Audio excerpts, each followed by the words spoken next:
Good morning students. आज अपन शुरू करने जा रहे हैं chapter number 7 evolution. At first, what is the meaning of evolution? Evolution का मीनिंग क्या है बच्चों? इवोल्यूशन का मतलब होता है उद्विकास, यानी अर्थ के ऊपर लाइफ की ओरिजिन है वो तो बहुत बाद में हुई है, लेकिन पहले यूनिवर्स का ओरिजिन कैसे हुआ, अर्थ का ओरिजिन कैसे हुआ, अर्थ के ऊपर फिर लाइफ है उसका ओरिजिन कैसे हुआ, और जब इनका ओरिजिन हुआ तो एनिशिएंट टाइम में इनका बॉडी स्ट्रक्चर किस तरीके का था, और वर्तमान में ये जिस फॉर्म में पहुँचे हैं उनमें क्या क्या चेंजमेंट हुए हैं, यही सब स्टडी करना कहलाता है इवोल्यूशन। ओके स्टूडेंट्स, तो व्हाट इज इवोल्यूशन? इवोल्यूशन का मतलब क्या है? किसी भी सब्सटेंस लाइक यूनिवर्स, अर्थ, इनकी ओरिजिन के बारे में स्टडी करना, और अर्थ के ऊपर किस तरीके से लाइफ की पॉसिबिलिटी हुई है उस सब के बारे में स्टडी करना, और वर्तमान में वो जिस फॉर्म में हैं उस फॉर्म में कैसे पहुँचे हैं ये सारा जानना, ये कहलाता है इवोल्यूशन। आपके 10th क्लास में भी था बच्चों ये टॉपिक कि व्हाट इज इवोल्यूशन। इवोल्यूशन का मतलब किस तरीके से एनिशिएंट टाइम से प्रेजेंट टाइम में जिस फॉर्म में अर्थ, यूनिवर्स, यहाँ तक कि लाइफ प्रेजेंट है उसमें कौन कौन से चेंजेस हुए हैं जिनके फलस्वरूप ये वर्तमान रूप में पहुँचा है, वही प्रोसेस क्या है? इवोल्यूशन। ओके, अपन स्टडी करते हैं सबसे पहले इवोल्यूशन को साइंस की एक ब्रांच में जिसे कहा जाता है इवोल्यूशनरी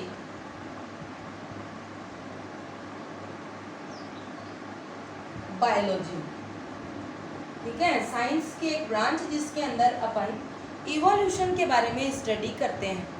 ठीक है ना, the study of life form on earth. तो बायोलॉजी का मतलब लाइफ है। ठीक है, बायोलॉजी बायो प्लस लोगस से मिलकर के बना है वर्ड। बायो मीन्स लाइफ, लोगस का मतलब स्टडी। तो इवोल्यूशनरी बायोलॉजी का मतलब क्या होता है? The branch of science in which we study of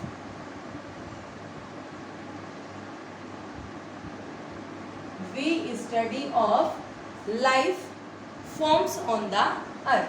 ठीक है ना, कि लाइफ की डिफरेंट जो फॉर्म्स हैं उन जो अर्थ के ऊपर प्रेजेंट हैं उनके बारे में स्टडी करना क्या कहलाता है? इवोल्यूशनरी बायोलॉजी कहलाता है। इवोल्यूशनरी बायोलॉजी है, उसी के अंतर्गत अपन सबसे फर्स्ट टॉपिक की स्टडी करते हैं, और वो अपना फर्स्ट टॉपिक है origin of the universe. 10th class में आपका पढ़ा हुआ है कि यूनिवर्स का ओरिजिन है वो किस तरीके से हुआ है। ठीक है, यूनिवर्स है वो 20 मिलियन ओल्ड ईयर फॉर्म हुआ था, ओरिजिन हुआ था। ठीक है, और उस समय ये माना जाता था कि यूनिवर्स क्या था? एक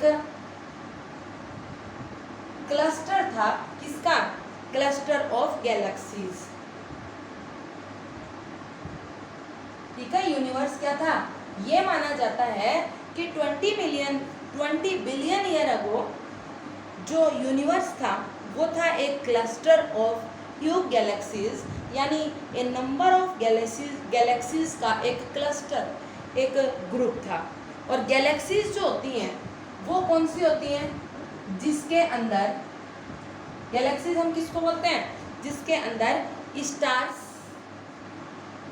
क्लाउड्स, डस्ट, ठीक है, ये सारे सब्सटेंस प्रेजेंट हों वो क्या कहलाती है? गैलेक्सी कहलाती है। ठीक है, तो यूनिवर्स का जो ओरिजिन है उसे डिफरेंट थ्योरीज के द्वारा एक्सप्लेन किया गया। सबसे फर्स्ट जो मोस्ट इम्पोर्टेंट थ्योरी है वो है बिग बैंग थ्योरी, जो आपकी 10th क्लास के अंदर भी पढ़ी हुई है। ठीक है, और अकॉर्डिंग टू दिस थ्योरी क्या मतलब है कि जब लार्ज अमाउंट में प्रेजेंट जो गैलेक्सीज हैं उनके अंदर क्या हुआ? एक्सप्लोजन हुआ, और एक्सप्लोजन होने से टेम्परेचर है, एक्सप्लोजन होने से ये पूरे के पूरे यूनिवर्स के अंदर यानी अलग अलग फॉर्म में ये फैल गई, और धीरे धीरे इनका टेम्परेचर डाउन होता गया, और फिर हाइड्रोजन, हीलियम, इन गैसेस का फॉर्मेशन हो गया। ठीक है, और गैलेक्सीज हैं वो भी उन्हीं में से एक मानी जाती हैं जिनके अंदर गैसेस और ग्रेविटेशन दोनों चीज़ें प्रेजेंट थी। ठीक है, तो क्या कहा मैंने कि ओरिजिन ऑफ यूनिवर्स कैसे हुआ कि 20 बिलियन ईयर अगो पहले एक क्लस्टर ऑफ गैलेक्सीज का ग्रुप है वो यूनिवर्स को माना जाता है। ठीक है, और गैलेक्सीज जो होती हैं उनके अंदर क्या क्या कंटेन होता है, स्टार्स, क्लाउड, डस्ट, ये गैलेक्सीज के अंदर प्रेजेंट होता है। और यूनिवर्स का जो ओरिजिन है उसे सबसे पहले बिग बैंग थ्योरी के द्वारा एक्सप्लेन किया गया। क्या कहती है बिग बैंग थ्योरी कि according to this theory a huge explosion occurs the universe expanded. ठीक है, कि एक बड़ा सा एक्सप्लोजन हुआ, एक बड़ा सा विस्फोट हुआ, और उस विस्फोट के कारण सारे यूनिवर्स जो फॉर्म हुए हैं गैलेक्सीज के द्वारा, ये सारे क्या हो गए, यो अलग अलग फॉर्म है उसके अंदर एक्सपेंड हो गए। ठीक है, और फिर धीरे धीरे इनका टेम्परेचर है वो क्या हुआ, लो होने लगा, और जैसे जैसे टेम्परेचर डाउन होने लगा तो हाइड्रोजन, हीलियम, ये गैसेस हैं ये इनके अंदर फॉर्म होने लगी। ठीक है, और उसके बाद गैलेक्सीज हैं उनका फॉर्मेशन हुआ जिन्हें गैसेस का ऐसा ग्रुप माना गया जो अंडर ग्रेविटेशन वर्क करते हैं। ओके स्टूडेंट्स, तो ये बात आपको समझ में आ गई होगी कि ओरिजिन ऑफ यूनिवर्स कैसे हुआ कि पहले गैलेक्सीज का एक ग्रुप था और उस गैलेक्सीज के ग्रुप में क्या कंटेंट थे, स्टार्स, क्लाउड और डस्ट पार्टिकल प्रेजेंट थे। और बिग बैंग थ्योरी है उसके अकॉर्डिंग बताया गया है आपको ओरिजिन ऑफ यूनिवर्स के बारे में। ठीक है, और बिग बैंग थ्योरी क्या कहती है कि अकॉर्डिंग टू दिस थ्योरी सबसे पहले एक बिग एक्सप्लोजन हुआ। एक्सप्लोजन होने के कारण सारे के सारे पार्टिकल्स हैं वो अलग अलग फॉर्म में चले गए, और अलग अलग फॉर्म में जाने के कारण धीरे धीरे इनका टेम्परेचर कूल डाउन होने लगा। यहाँ पे डिफरेंट गैसेस, हाइड्रोजन, हीलियम, इनका फॉर्मेशन होने लगा। ठीक है, और फिर धीरे धीरे अंडर ग्रेविटेशन के ये गैसेस हैं ये कलेक्ट इसके ऊपर होने लगी। इस तरीके से हुआ यूनिवर्स का ओरिजिन। नेक्स्ट टॉपिक है अपना ओरिजिन ऑफ अर्थ। अर्थ का जो ओरिजिन है वो ऑलमोस्ट 4.5 बिलियन ईयर्स अगो हुआ था। ठीक है ना, 4.5 बिलियन ईयर अगो क्या हुआ, अर्थ का ओरिजिन हुआ। इनिशियली इसकी जो सरफेस है वो वाटर वेपर, ठीक है, यानी प्रारंभ में शुरुआत के अंदर अपन बात करें तो initially the surface of earth है वो किस किस से कवर्ड थी, वाटर वेपर से, मैथेन से, ठीक है, मैथेन, अमोनिया, वाटर वेपर, ठीक है, और दूसरी कुछ गैसेज हैं उनसे ये सराउंडेड थी। ओके स्टूडेंट्स, बात समझ में आया कि अर्थ का जो ओरिजिन है वो 4.5 बिलियन ईयर अगो हुआ है। इनिशियली अर्थ की जो सरफेस है वो कवर्ड थी किस किस से, methane, ammonia, water vapour and other gases से। ठीक है, फिर सन से जो अल्ट्रावायलेट रेज आई, ठीक है ना, जो अल्ट्रावायलेट रेज सन है उससे आकर के इसके ऊपर गिरी तो उसने अर्थ की सरफेस के ऊपर प्रेजेंट जो वाटर है उसको ब्रेक डाउन कर दिया। यानी अर्थ की सरफेस पे जो वाटर वेपर प्रेजेंट था उसको ब्रेक डाउन कर दिया किसके अंदर, हाइड्रोजन एंड ऑक्सीजन गैसेस के अंदर। ओके, हाइड्रोजन है वो और ऑक्सीजन है, उन दोनों ने क्या किया कि डिफरेंट मॉलिक्यूल्स के साथ कंबाइंड होकर के अमोनिया, मैथेन, इनका फॉर्मेशन कर लिया, और कार्बन डाइऑक्साइड और दूसरी गैसेज हैं वो भी फॉर्म हो गई, और साथ में क्या बनी, ओजोन। ठीक है, क्या था कि इनिशियली अर्थ की जो सरफेस है उसके ऊपर मेथेन, अमोनिया, वाटर वेपर और अदर गैसेस प्रेजेंट थी। ठीक है, अल्ट्रावायलेट रेज, सन से जो आने वाली अल्ट्रावायलेट रेज हैं वो जब सबसे पहले वाटर वेपर के ऊपर गिरी तो उन्होंने उस वाटर को हाइड्रोजन एंड ऑक्सीजन है उसमें डिसोसिएट कर दिया। ठीक है। और ये जो हाइड्रोजन और ऑक्सीजन है, इन्होंने रिएक्शन कर ली किस किस के साथ? हाइड्रोजन और ऑक्सीजन है, इन्होंने नाइट्रोजन और कार्बन के साथ रिएक्शन कर ली। ठीक है, नाइट्रोजन कार्बन इनके साथ रिएक्शन करके इन्होंने क्या बना लिया? नाइट्रोजन के साथ रिएक्शन की तो अमोनिया बना, कार्बन के साथ रिएक्शन की तो फॉर्म हो गया carbon dioxide, methane etcetera sorry, इन गैसेस का फॉर्मेशन हो गया। फिर धीरे धीरे ये वाटर वेपर कूल डाउन होता रह गया और उसके कारण क्या हुई? रेन हो गई। ओके, तो ओरिजिन ऑफ अर्थ कैसे हुआ? 4.5 बिलियन ईयर अगो अर्थ का ओरिजिन हुआ। इनिशियली जो अर्थ की सरफेस है उसके ऊपर प्रेजेंट था लेयर ऑफ या covering of water vapour, methane, ammonia and other gases. At first क्या हुआ कि जैसे ही सन की अल्ट्रावायलेट रेज हैं वो रेडिएशन कहाँ गिरी? वाटर वेपर के ऊपर गिरी, अर्थ की सरफेस पे प्रेजेंट वाटर वेपर पे गिरी, तो उन्होंने उस वाटर मॉलिक्यूल है उसको डिसोसिएट कर दिया हाइड्रोजन और ऑक्सीजन में। फिर इस हाइड्रोजन ने और ऑक्सीजन ने रिएक्शन कर ली कार्बन, नाइट्रोजन इन कंपोनेंट्स के साथ, तो अमोनिया, मेथेन, कार्बन डाइऑक्साइड और दूसरी गैसेस का फॉर्मेशन हो गया। और साथ ही साथ ओजोन, ठीक है, O3 जो फॉर्मूला होता है उस ओजोन लेयर का भी फॉर्मेशन हो गया। ठीक है, और धीरे धीरे ये वाटर वेपर कूल डाउन होता गया और जैसे इनके जैसे ही ये क्या हो गए? कूल हो गए, तो इनके कूल होने से अर्थ के ऊपर क्या हुई? रेन है उसका फॉर्मेशन हो गया। ठीक है, तो इस तरीके से रेन होते ही अर्थ की जो सरफेस है वो किससे बन गई? अर्थ की सरफेस है उसके ऊपर डिफरेंट वाटर बॉडीज हैं उनका फॉर्मेशन हो गया।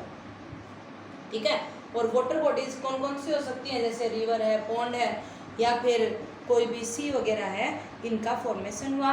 तो इस तरीके से हुआ है अर्थ का ओरिजिन। तो बात समझ में आ गई होगी कि सबसे पहले 4.5 बिलियन ईयर को पहले अर्थ का फॉर्मेशन हुआ। शुरुआत में अर्थ की सरफेस के ऊपर वाटर वेपर, मेथेन, अमोनिया और दूसरी गैसेज हैं वो प्रेजेंट थी।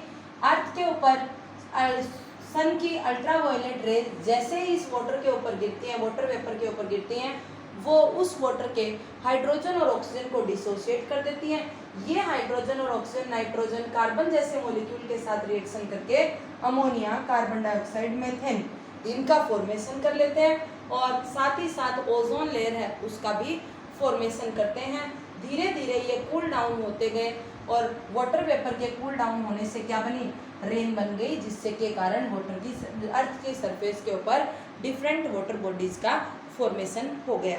ओके, तो दो टॉपिक हमने अभी पढ़े कि ओरिजिन ऑफ यूनिवर्स और ओरिजिन ऑफ अर्थ। उम्मीद करती हूँ आपके समझ में आ गया होगा। उसके बाद नेक्स्ट आता है theories of origin of life. Earth के ऊपर लाइफ का ओरिजिन कैसे हुआ, इसको समझाने के लिए डिफरेंट साइंटिस्ट के द्वारा डिफरेंट थ्योरीज दी गई हैं। ठीक है, तो नेक्स्ट अपना टॉपिक है theories of origin of life. ठीक है, कि अर्थ के ऊपर लाइफ का ओरिजिन कैसे हुआ, इसको समझाने के लिए कुछ बहुत सारी थ्योरीज दी गई हैं। वन बाय वन करके हम उन्हें डिस्कस करते हैं। सबसे पहला तो बात ये माना जाता है कि अर्थ के ऊपर almost 500 million year ago life है उसका ओरिजिन हुआ है। ठीक है, ये याद रखना आप लोग कि ओरिजिन ऑफ लाइफ के लिए क्या कहा गया है कि अर्थ के ऊपर almost 500 million year ago life का ओरिजिन हुआ है। डिफरेंट थ्योरीज हैं वो इस लाइफ का ओरिजिन हुआ है इसको एक्सप्लेन करने के लिए दी गई हैं, जिनमें से फर्स्ट थ्योरी है थ्योरी ऑफ स्पेशल क्रिएशन। ठीक है, फर्स्ट क्या है?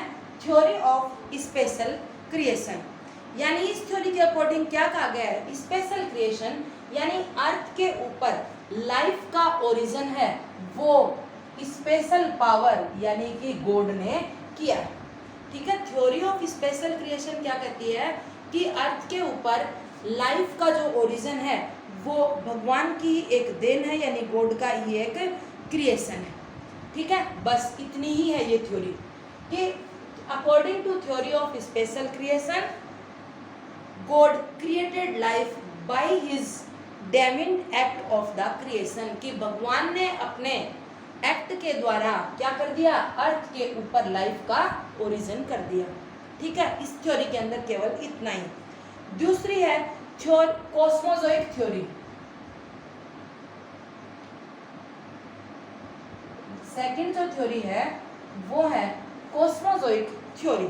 कॉस्मोजोइक थ्योरी के अकॉर्डिंग क्या कहा गया है कि सबसे पहले जो ग्रीक साइंटिस्ट थे उनका ये मानना था कि यूनिट ऑफ लाइफ है वो कहलाती है स्पोर, जिसे हम पेनस्पर्मिया भी कहते हैं। और स्पोर्स या पेनस्पर्मिया जो है वो कहाँ से आए हैं, किसी दूसरे प्लेनेट से या किसी आउटर स्पेस से अर्थ के ऊपर आए हैं। ठीक है ना, अदर प्लेनेट से, या अपन ये कह सकते हैं आउटर स्पेस है उससे ये कहाँ पहुंचे हैं, अर्थ के ऊपर पहुंचे हैं और उन्हीं से लाइफ का ओरिजिन हुआ है। ठीक है, तो कॉस्मोजोइक थ्योरी के अकॉर्डिंग क्या कहा गया है कि according to this theory units of life called spores, कि लाइफ का फॉर्मेशन करने वाली जो यूनिट है उसे स्पोर कहा जाता है। ठीक है, केम फ्रॉम आउटर स्पेस, जो किसी आउटर स्पेस से अर्थ के ऊपर आए हैं और उन्हीं से लाइफ का ओरिजिन हुआ है। अंडरस्टैंड?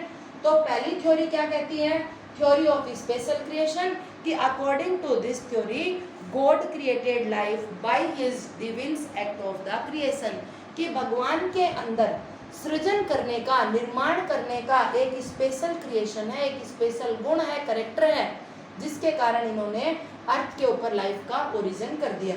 और सेकंड थ्योरी हमने पढ़ी कॉस्मोजोइक थ्योरी। क्या कहती है कॉस्मोजोइक थ्योरी, कि according to this theory units of life called spores comes from outer space, कि लाइफ की यूनिट जिसे स्पोर कहा जाता है वो आउटर स्पेस से अर्थ के ऊपर आती हैं और वही लाइफ को फॉर्म करती। नेक्स्ट है स्पॉन्टेनियस जनरेशन थ्योरी। ठीक है, थ्योरी ऑफ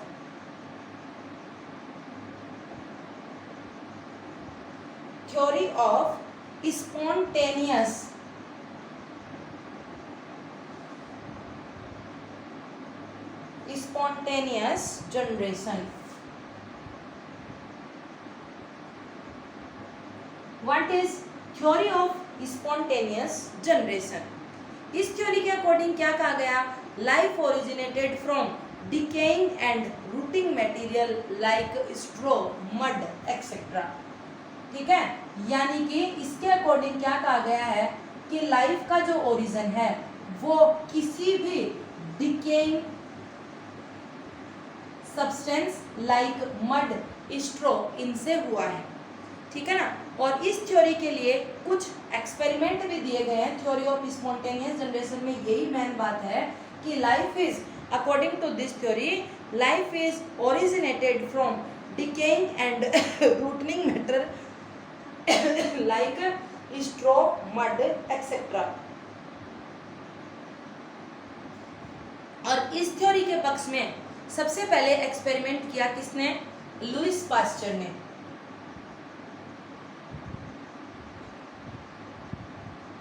ठीक, लुईस पास्चर ने अब स्पॉन्टेनियस जनरेशन है उसको शो करने के लिए क्या किया, सॉरी लुईस पास्चर है उसने एक्सपेरिमेंट नहीं किया, लुईस पास्चर ने इस थ्योरी है उसको क्या कर दिया, डिसमिस कर दिया। उन्होंने ये कहा कि मड या डिकेइंग सब्सटेंस है उससे लाइफ का ओरिजिन नहीं होता। यानी लुईस पास्चर का जो एक्सपेरिमेंट था उसने इस थ्योरी को डिस्कार्ड कर दिया, इसको नकार दिया कि ये बात गलत है कि डेड और डिकेइंग मैटर है उससे लाइफ का ओरिजिन नहीं होता। क्योंकि लुईस पास्चर ने जब अपना एक्सपेरिमेंट किया, एक फ्लास्क लेकर के, 9th क्लास में पढ़ा हुआ आपका कि एक राउंड फ्लास्क ले लिया और उस फ्लास्क है उसके ऊपर इन्होंने क्या लगा दिया, मुड़ी हुई लॉन्ग नेक वाला एक ऊपर इसके ट्यूब लगा दी और इसके अंदर उन्होंने लाइफ को पॉसिबल करने वाले सब्सटेंस भर दिए, मीथेन, अमोनिया, इनको फिल कर दिया और इसके अंदर कोई नया ओरिजिन, लाइफ का ओरिजिन नहीं हुआ। फिर इन्होंने लास्ट में क्या किया कि ये जो चीज़ें हैं इनको क्या किया, यूँ बिना ढक्कन के ही इनको डाल करके छोड़ दिया। तो क्या देखा कि इसके अंदर कुछ माइक्रो ऑर्गेनिज्म है वो जनरेट हो जाते हैं।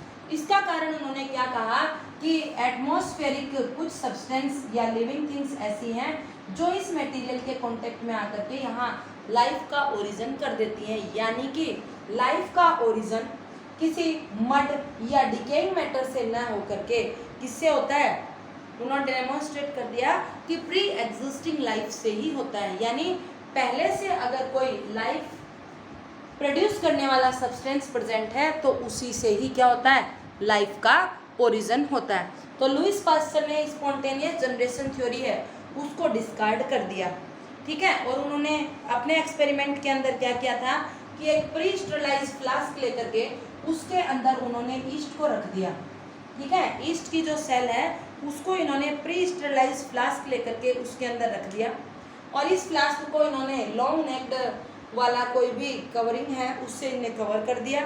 दूसरा फ्लास्क है उसको एयर के अंदर ओपन रखा। तो उन्होंने क्या ऑब्जर्व किया कि जिसके अंदर एयर में ओपन एयर की प्रेजेंस में जो फ्लास्क ओपन था उस फ्लास्क के अंदर तो नए माइक्रो ऑर्गेनिज्म प्रोड्यूस हो गए, जबकि बंद वाले में नहीं हुए, क्योंकि लाइफ है वो प्री एग्जिस्टिंग लाइफ से ही फॉर्म होती है। और एक लास्ट जो फोर्थ थ्योरी आपकी सिलेबस के अंदर है वो है थ्योरी ऑफ केमिकल इवोल्यूशन, ठीक है। Theory of chemical evolution. Chemical evolution के लिए बच्चों आपकी 9th में पढ़ी हुई है ओपेरिन थ्योरी, ठीक है ना। तो वो ओपेरिन जो थ्योरी है वो इसी के अंदर आएगी। ओपेरिन थ्योरी क्या थी,